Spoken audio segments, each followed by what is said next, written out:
Pinangunahan naman ni Miss World Megan Yang ang pagsasapubliko ng bagong special stamp ng Philippine Postal Corporation o PhilPost.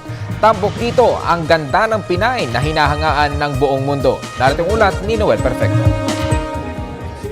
Sa kauna-unahang pagkakataon, ginawaran ng Philippine Postal Corporation o PhilPost ang isang napakagandang buhay na Pilipina at kasalukuyang Miss World 2013 na si Megan Lin Yang.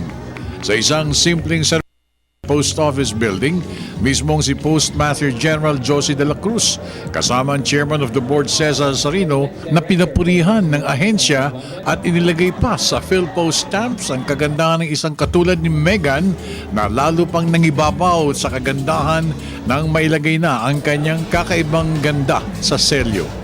Isang malaking karangalan para sa atin to welcome no less than the first Filipina to bring home to this country the title Miss World, Miss Megan Lin Yang.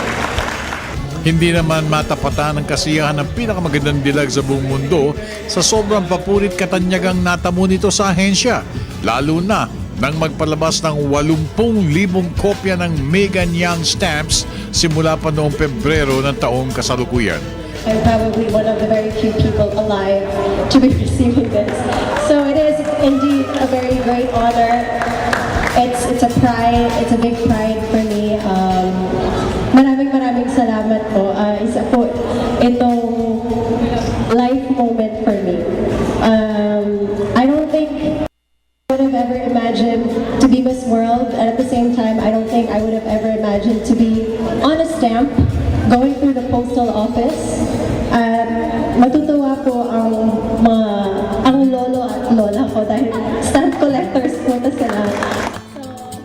Para sa telebisyon ng bayan, ako naman si Noel Perfecto.